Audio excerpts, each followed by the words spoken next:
les élections municipales vont se dérouler et vous allez avoir un nouveau maire et un nouveau conseil municipal.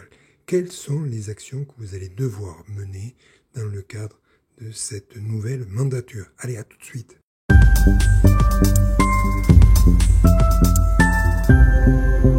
Le principe est l'accréditation. Et oui, vous avez un maire, vous avez un nouveau conseil municipal, vous avez des adjoints, vous avez un certain nombre de personnes qui vont être autorisées à gérer, seront désignées comme ordonnateurs, et ce mot est très important. Mais pour autant, pour ce qui est de l'exécution de votre budget en tant que comptable, personne n'aura le droit de toucher à des crédits, d'émettre des mandats, d'émettre des titres de recettes sans avoir réussi cette opération d'accréditation. Alors c'est quoi cette opération d'accréditation? Eh bien c'est se faire connaître auprès du comptable de la collectivité. Et pour cela, vous allez devoir suivre une véritable, je cherche le mot, une marche à suivre. Oui, c'est une notification, une information obligatoire que vous allez devoir respecter, sinon, faute de quoi? Eh bien, effectivement, plus rien ne pourra se passer dans votre collectivité. Alors, qu'est-ce qu'on va devoir faire? Eh bien, vous allez devoir vous procurer un formulaire officiel spécifique pour faciliter cette accréditation auprès du comptable. Je ne peux que vous inciter à aller vers en dessous de la vidéo pour vous procurer ce formulaire. Alors, ce formulaire va reprendre un certain nombre d'informations qui sont prévues donc par l'arrêté du 25 juillet 2013. Alors, que prévoit ce formulaire? Eh bien, effectivement, l'identité de la personne qui aura été désignée maire de votre collectivité. Alors, bien évidemment, carte d'identité, copie, recto, verso, tout va très bien. Alors, seulement, ça ne suffit pas.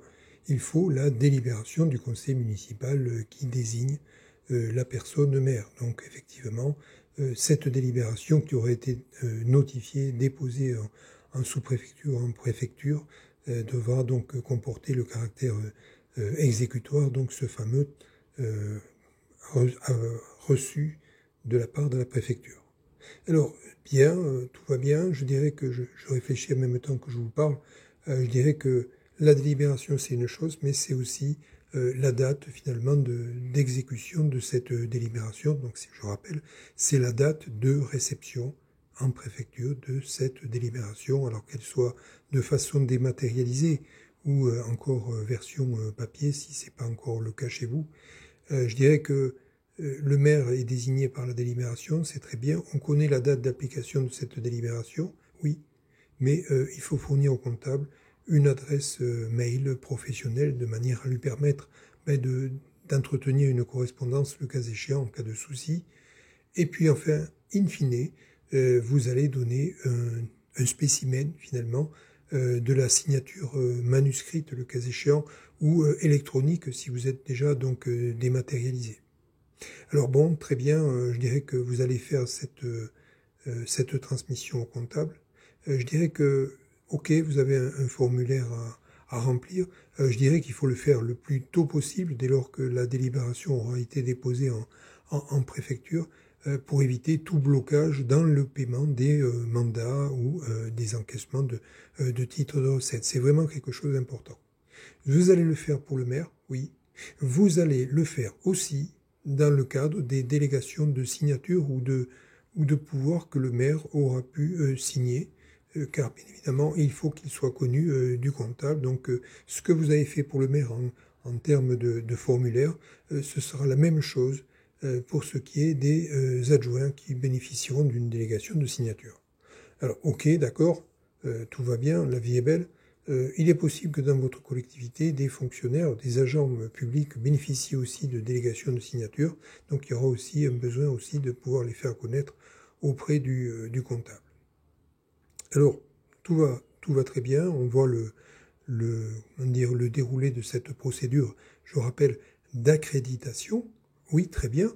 Je rappelle que même si d'aventure le maire qui vient d'être élu par le conseil municipal est la même personne que dans le cadre de la mandature précédente, il convient de renouveler cette procédure d'accréditation.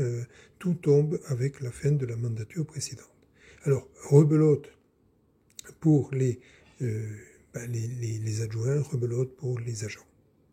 Alors, pour les personnes qui seraient intéressées, donc je vous donne les deux références que vous devez donc avoir à l'esprit. Il y a deux textes bien distincts.